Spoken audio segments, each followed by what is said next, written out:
Listen to the AZ Wildcats podcast brought to you by BetMGM, joined by Michael Lev, editor of the sports section of the Arizona Daily Star, and a man who has been on the forefront of Arizona baseball all season. Hello, Mike. How you doing, man?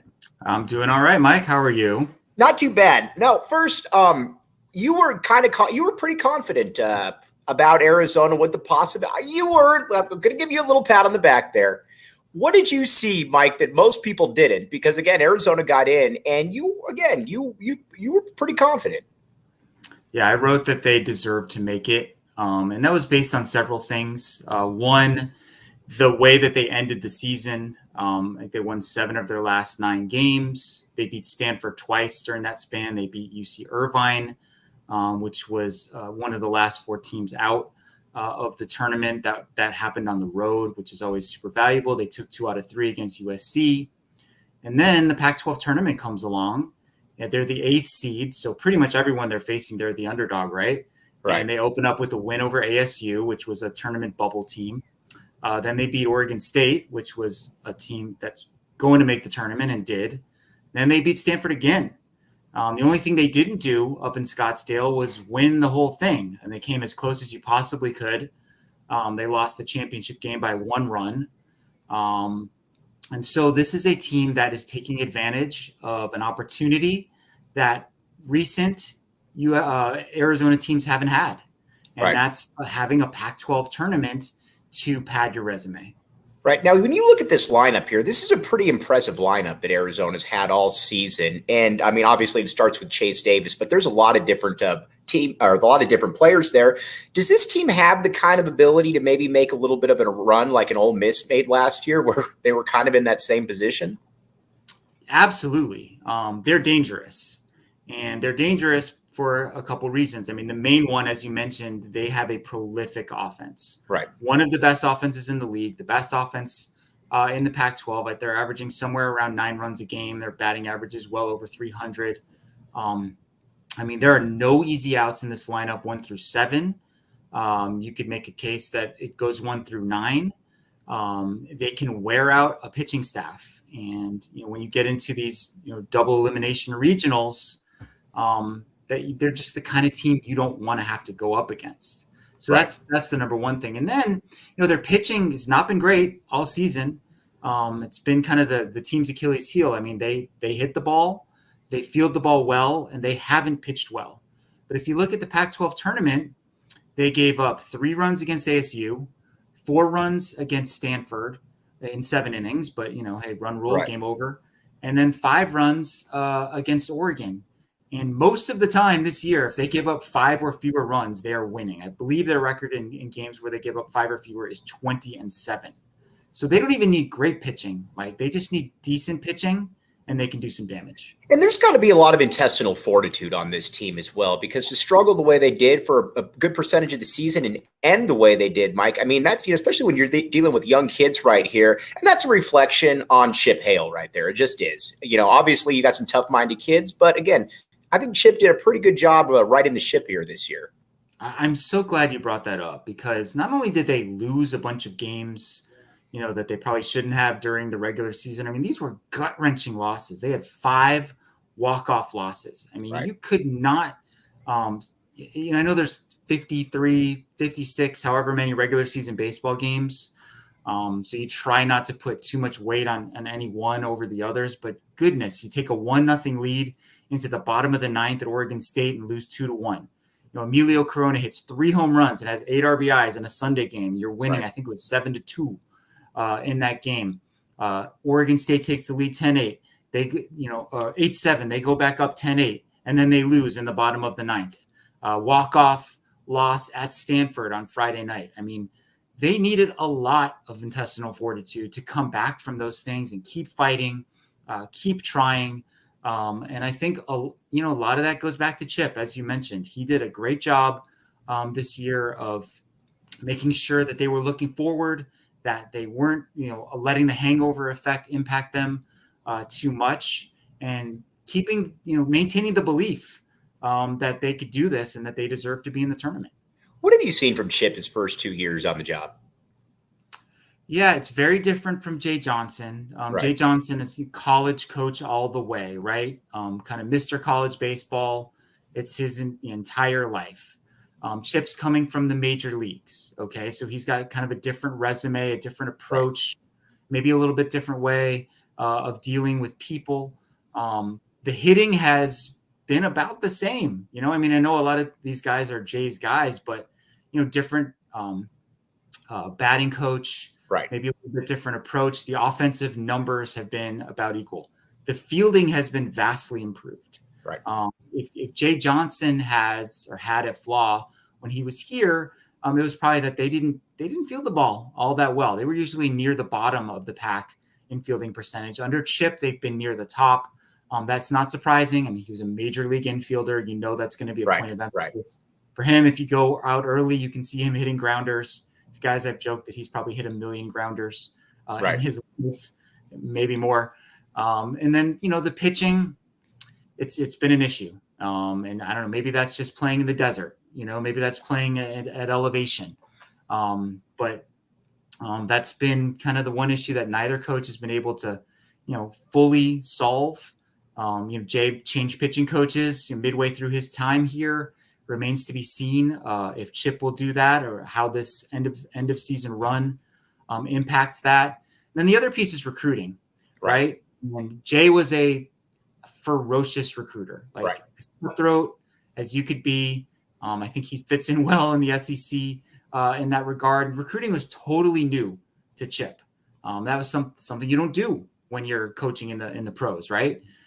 So I think we're still a little ways out from making any sort of conclusive determination about how he's done in that regard. He's been a little bit more regional, focused a little bit more on Arizona, maybe, than going after some of the national guys. But with recruiting, it takes time. And I think we need a couple more years to really cast judgment on that. Well, there are a couple pretty good young players on this team, especially one from right up the road in South Point Catholic High School right there. So, let's start with that a little bit, because, there are some good young players on this roster as well, Mike. Oh, absolutely. Mason White is the player you're referring to, who was a star shortstop at South Point. And I think he easily could have been the Pac-12 Freshman of the Year. Yeah. This year, he has become a staple in that lineup, hitting over well over 300. When you're batting ahead of Tony Bullard in the lineup, you must be pretty good, right? Because Tony Bullard's been the hottest hitter in the country over the last month or so. You look at some of the other acquisitions they made. their best pitchers up at Scottsdale were a couple of junior college guys who were Chip recruits, Aiden May and Braden Zastro. Emilio Corona, whom I mentioned earlier, is another guy that they got from Pima. Those are all Chip's recruits. They're not high school recruits, but they're guys. They're his guys. Yeah. And Cam Walty, when healthy, a guy they got in the transfer portal, has been a very effective Friday night starter for them. I think fans would probably like to see them be a little bit more aggressive in the portal. That's what ASU did in their first year under Andy Stankiewicz, and they had a really good season. I know they didn't make the NCAA tournament. I think the West Coast kind of got screwed a little bit today in that regard. Nothing new, right? We've seen this before. There's a little bit of favoritism toward the SEC and the ACC when it comes to these things. So, next year, Chip probably is going to have to be a little bit more active in the portal, because they're going to lose over half the lineup to graduation or the draft. How many of the juniors do you think, though, could pull a Tony Bullard, though, where they come back for their senior year? Who are the possibilities right there? Okay, well, Chase Davis is not a possibility. He is going to go in the draft. He probably will be a first-round pick. He'll be a second-round pick at the worst. The interesting one to me is Kiko Romero, who played at Canyon del Oro High School here in Tucson, went junior college to Central Arizona. He was the MVP of the NJCAA World Series, and he has tied the U of A single season record for RBIs this year, set like 30 plus years ago, maybe 40 plus years ago, by Ron Hasse. Mm-hmm. So he's had a spectacular year. He's a really good athlete. He's a really good hitter, left-handed hitting first baseman, can play a little outfield. He was a catcher back in the day. I think he'll be drafted. The problem is, there is not a scarcity of good left-handed hitting first baseman. Right. Like if you're a center fielder or a shortstop or a catcher, or you can throw, 95 miles per hour on the mound, that raises your draft stock. Right. So that's the one to monitor as far as I'm concerned. Kiko will be an interesting one. What happened? I had this in my notes, and somebody just asked this here as well. What happened with TJ Nichols? Because, when I first saw TJ, I thought that was going to be a Major League Baseball player, Mike. I mean, almost immediately. Yeah, I think he still might be. He might be one of those guys who struggles at Arizona and then goes on to make it to the majors off the mound. We've seen that in a few instances the last few years. It's nothing physical. I mean, he has all the tools. He's like 6'4". He can throw in the upper 90s. It's mental. I mean, he's a guy who's always been super hard on himself. He's really competitive. He sometimes has trouble channeling that competitiveness in the right direction. He gets frustrated. Like a bunch of times this year, he's been ahead in the count. He's maybe had 2 outs in an inning, and then he hits a guy. Pulls the slider across the plate, hits the left-handed batter in the foot, and then he just kind of falls apart after that. So I think it's just, it's a psychological thing for TJ. This is a really hard game, right? And not everybody can conquer it, and he's still working on that. All right, Mike, before we let you go, and again, greatly appreciate your time. What are you looking for in Arizona's obviously Arizona plays Friday. What are you looking for? What should the average fan look for? Yeah, they open up against TCU, high-quality Big 12 opponent. Their coach is Kirk Saarloos. People remember in the 2000s. He went to Cal State Fullerton. He was at Cal State Fullerton, and okay. Hold on. All right, Mike's kind of buffering right there. I see there for a minute, Mike. Oh yeah, you're good. You're back. Mike, are you back? So he was at Cal. Yeah, So he's at Cal State Fullerton. There. Yeah. So Kirk. Yes, and so you might see some West Coast style baseball out of a Big 12 team. Like they have a really good bullpen. I was just looking at the numbers in that regard, and I would say that Friday's game is a toss-up. I think two pretty equal opponents. Arkansas is the host of this. They're a top 4 national seed. They're number 3. They're going to be the heavy favorites. So I think toss-up game Friday, and obviously you want to win, right? You want to get on the winner side of the bracket. I've heard that that Fayetteville, Arkansas's home ballpark is one of the best in the country. Capacity around 14, I was just Googling that. It looks fantastic. Yeah. So, it's going to be a great atmosphere, SEC type of crowd in the building. I'm sure TCU will travel well up to Fayetteville. So I think it's going to be really exciting. Probably a lot of runs, right? I mean, that's Arizona baseball the last few years. They're going to try to outscore opponents, and that makes for great theater. All right. Well, Michael Lev, you got to follow him. Follow him on Twitter, Michael J. Lev, because, again, there's very few people that were right about this right here. Mike knocked this one out of the park, pardon the pun. And, again, doing a great job at the Arizona Daily Star. Always appreciate your time, Mike. Hey, thanks for having me, Mike. All right. That's Michael Lev from the AZ Daily Star right there, talking a little Arizona baseball. All right. Yeah. Again, big kudos to Mike for showing up right there, and Shane Diefenbach in the background. Now, before we get to all of this, though, got to pay a few bills here. BetMGM. All right.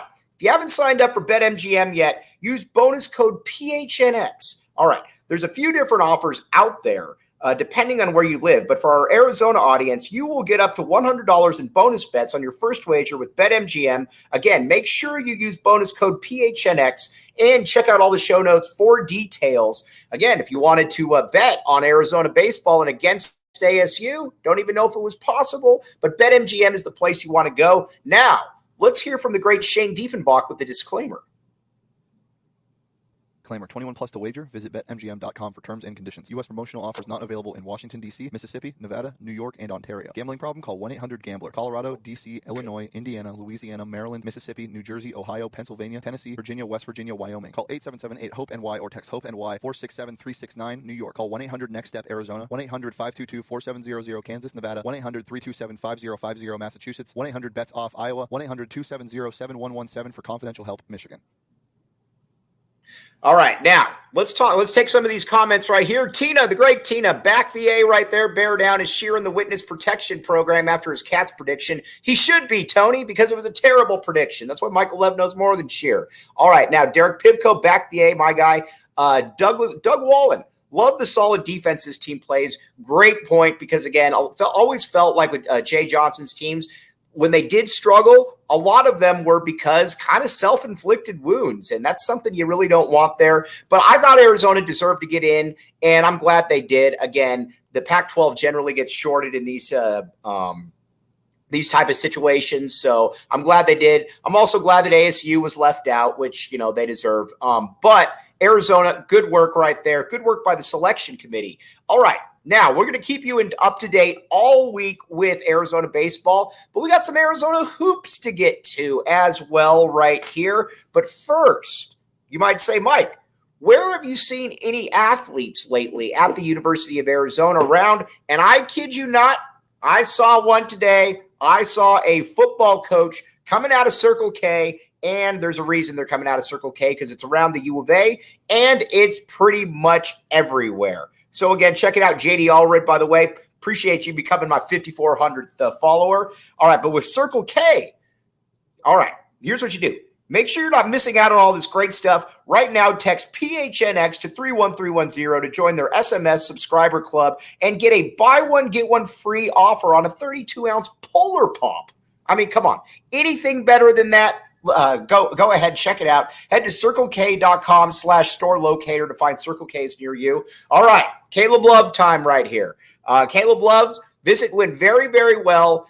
I can never guarantee anything, but I definitely like where Arizona stands with him right now. So let's just have a little bit of fun right here and talk about where Caleb Love, actually some of the pros and cons, and where exactly he would fit in.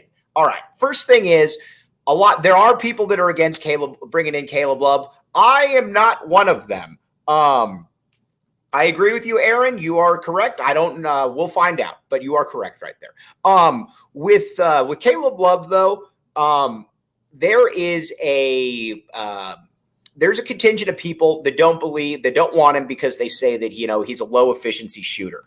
I have always been under the impression. I've always believed that that you can, especially when you're dealing with a guy like Tommy Lloyd, you can talk players and you can tell them a pretty convincing sales pitch. Here's the sales pitch.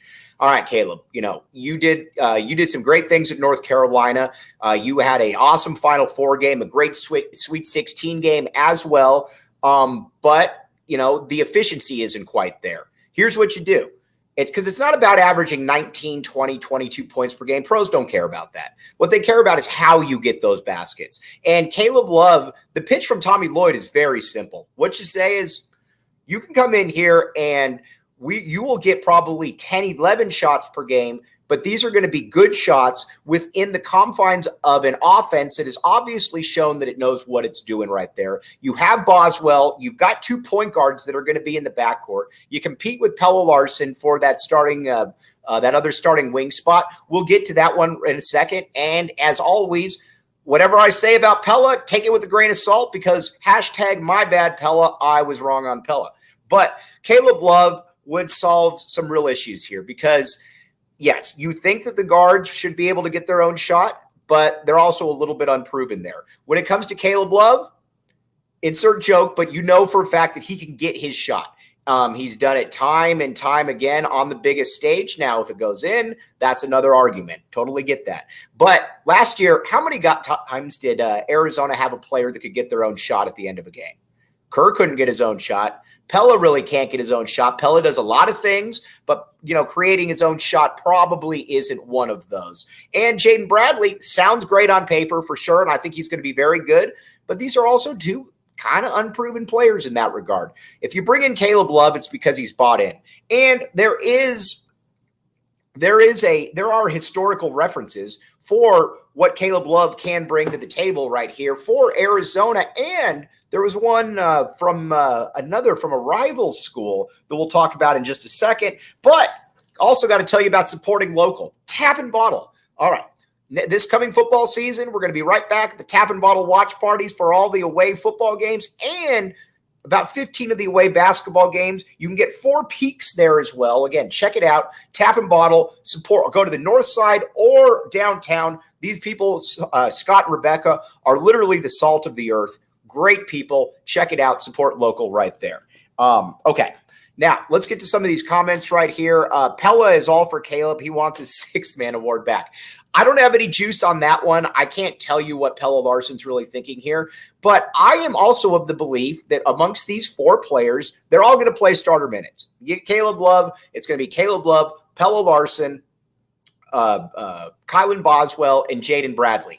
Those 4 guys are all going to play about the same minutes, give or take a couple minutes here or there. And we've seen, and this is with all due respect, my bad Pella, but the Pella looked a little more comfortable last year coming off the bench. It just is what it is. I know that I'll get people that'll say, well, his stats were similar. Tommy Lloyd brought him off the bench for a reason. I'm going to take the Tommy Guns approach right there. But either way, all 4 of these guys are going to play around 30 minutes per game. So that's not an issue that I see really rearing its ugly head. As a matter of fact, I think that it's going to be perfect because these other guys, Conrad Martinez, Philly B, players like that, not sure that they're going to be ready to play. Same thing. I love KJ Lewis. I think he does play a little bit more than people think, but by and large, I think that Arizona is going to be able to rock those 4. So what does that mean for the overall upside of the team? And again, nothing's official yet. We're just speculating right here. But I believe that if Arizona with Caleb Love, I believe now has top 10 potential. I really do. Because everything that you needed to do before the season, I think has pretty much been checked off. First of all, you needed to get tougher. I'm not breaking any news right there. Everybody saw the same thing that I saw, that Shane Diefenbach behind the scenes saw. Arizona Hoops just needed to get tougher. You got tougher at the point guard. You got tougher at the 2 guard right there. And then you bring in Kashad Johnson. While not the player that Azuolas Tubelis is, he's a tougher dude. I also believe he's going to be able to get about 11 and 8. You pair him next to Umar Ballo, and you have 2 of the peaks right there. 2 of the 4+1 peaks right there. But I don't see really any drawback in bringing in Caleb Love. Plus, and again, I know that I'll get somebody to say, well, he didn't play well in the championship. Anybody that can drop 30 plus in a Final Four game or a Sweet 16 game, I am taking. Daniel Gonzalez says, has Caleb planned to visit here? He has. He's already visited. Check so that, and it went very, very well. So I would imagine we will have some news on that in the next couple days right there. But those 4 guys right there, that encompasses your perimeter. And then at that point, it's kind of game on, in my opinion, if you're going against the rest of the pack. It's pretty much, all right, we got our dudes, and this is all going to be Tommy Lloyd's roster first. So and let's talk about that in a second because I think that's an important thing to notice. Now, first, though, Foco. All right, he might say, Mike, you always look like a scrub. I do, but generally the times I don't, I probably have something Foco on. Foco has always had the back for Arizona sports, and they have yours too. Get the best gear around by visiting Foco.com and use code word PHNX. For all non-presale items, use promo code PHNX. We've had Brandon Sanders on here, one of the best players ever at the U of A, and he was talking about how he wears Foco. If it's good enough for Brandon Sanders, it's certainly good enough for all of us out here. Again, now, Dirty Dancer says, I'd like KJ to get 10 minutes per game. I'm in that realm. Maybe not quite that many, but I'm definitely in that 7 to 8 to 9 to 10 minute realm because physically I think he's ready to play, and athletically I think he's a next level kid. Let him take a few bumps and bruises this year, get him ready for next season then. But I agree with you right there. Now, this is going to be Tommy Lloyd's first full team of all of his own players. I'm excited to see it. It's an interesting group of guys, but these next 2 years, though, are all going to be all Tommy Lloyd's players. Now, this team, I believe, is a top 10-ish team with Caleb Love. I really do. And I believe their upside goes through the roof with Caleb Love. I think they're still missing maybe another scoring piece without Caleb Love, but with him, they're right there. And then that following season, as we know, it's game on. You're bringing in Carter Bryant. You're bringing in Jamari Phillips. By the way, Jamari Phillips needs to be a 5-star recruit. We will be watching him next month up in Phoenix. Very much looking forward to that. We actually might have him on the show here outside or soon. By the way, Lost Highway says, Filiberto going to force Tommy to give him big minutes. I hope you're right. I don't see it. But I would love Philly B to come in here and say, you know what? You better start another My Bad Philly B movement to go with the My Bad Pella movement. Would love that. But Jervis Williams, you put it, you hit the ball out of the park right there. And Lloyd, we trust. And that's what it comes down to for me with Caleb Love. Is with Caleb Love, if Tommy Lloyd wants him, I want him. Because one thing that we have found out is that Tommy Lloyd does know offense. He's one of the best offensive guys going right there. And not only that, we got Rich Carrillo in here. Rich, we're talking about an upgraded U of A roster right here. More toughness. And so Arizona, I think, is going to be a tougher team with some more scoring in there as well. You got those domestic players you wanted there, Rich. So I would imagine that that should make you happy a little bit. By the way, I will be on ESPN Tucson tomorrow this entire week from 7 to 9. Would love for all of you to call in there as well. But that's where I'm at, though. A lot of people say, well, you know, he shot a poor percentage. Again, I'm going to talk about that with Brad Alice a little bit. And Douglas, I'll get to you in just a second on Conrad because that's a great question. I should have. But Lloyd, I'm at the point now where I trust Tommy Lloyd. If Tommy Lloyd wants to bring in Caleb Love, I would have already brought in Caleb Love. But as we always talk about, I am just a guy with a podcast. This is Tommy Gunn, the all-time leading wins guy in the first 2 years in college basketball history. A little bit higher than my resume right there, but we do agree on this one. All right, Douglas Wallen, Conrad Martinez thoughts. I believe that Conrad Martinez is, and again, we try to keep it real here, as the kids say.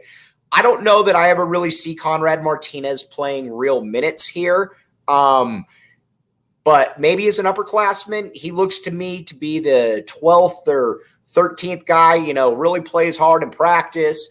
Everybody loves, gets to hang out with the team party and whatnot. To me, he's got a little bit of a Philly B role. And again, I would love to be wrong, and I'm not going to sit here and lie and say I've watched about 4 minutes of Conrad Martinez, and it's probably the same 4 minutes that everybody else has out here as well. With international guys, though, it's a little difficult because they're very, very much hit or miss. I mean, look at Tommy Lloyd. He is considered the best international recruiter in college basketball, and as far as instant impact right now, he's 0 for 3. Now, that doesn't mean that the next 3 won't be NBA players. They easily could, but it's hard to really be able to project some of these guys. But Lloyd, from his time at Gonzaga, obviously has a very high hit percentage, and he's not just going to offer somebody who he doesn't think can really help the team at all. If he was going to do that, though, it would drive me crazy, and it would probably bring me into needing some OGs. Now, OGs, let's say that you have a hard time sleeping at night. Brad Alice, our guy, coming on tomorrow, has a hard time sleeping at night. OGs is here for you. And not only are they here for you, it tastes good. They got the new strawberry and cream CBD THC 1-to-1 ratio called Happy Balance right there. Now, find them at your local dispensaries, and OGs brands must be 21 years or up and enjoy responsibly. Zona Germany. He was MVP of Spain's youth championship. He's not going to Arizona to hang out with the guys and party. I would love for that to be the case. 100% would love for that to be the case. I think in Arizona, though, you're dealing with a significantly higher level of talent, obviously, because you look at that backcourt spot right there. Kylan Boswell, Jaden Bradley going to be manning that for the next 2 to 3 years. I don't know that, again, and then after that, you're probably going to be bringing in some more guys. Again, Zona Germany, I would love to be wrong, and I would love for you to be right on this one. I just don't necessarily see it right now, but like we just talked about, in the Tommy Gunn, we trust. Now, T.R. Burns, does the Caleb edition elevate U of A over the Fighting Enfields as your Pac-12 favorite? It does. I believe that Arizona is the best team in the conference with Caleb Love next year. I believe that it gives them a little bit more juice that they've been had, and you don't have a ton ton of weaknesses at that point. Scoring, check. Toughness, check. Physicality, check. Lead guard play, check. There's not a lot of question marks, and that is a big tip of the cap to Tommy Lloyd right there because, again, look at this about a month and a half ago. There was a lot of question marks, and people were wondering if the season was even going to go on because of, some of the issues that were in play right there. So, there's that. Also, now, you should become a Phoenix diehard. Check out PHNXlocker.com to grab your membership to receive exclusive content, discounts on all events and merch, and access to our Discord chats. All kinds of fun stuff right there. You also might get to hang out with the great Shane Diefenbach at some of these events right there. But again, become a PHNX diehard. Great stuff. All right, a little bit of a shorter pod today. We will be back with you tomorrow, though, going 45 minutes to an hour with Brad Allis. Just wanted to touch base here with Arizona baseball, back the A, and Arizona basketball. Caleb Love, hopefully some good news coming here shortly, everybody, and another player probably in the mix. All right, everybody out there, really appreciate you guys. I'll be on ESPN. There is Jervis Williams. There is a Discord chat. Absolutely. Check it out.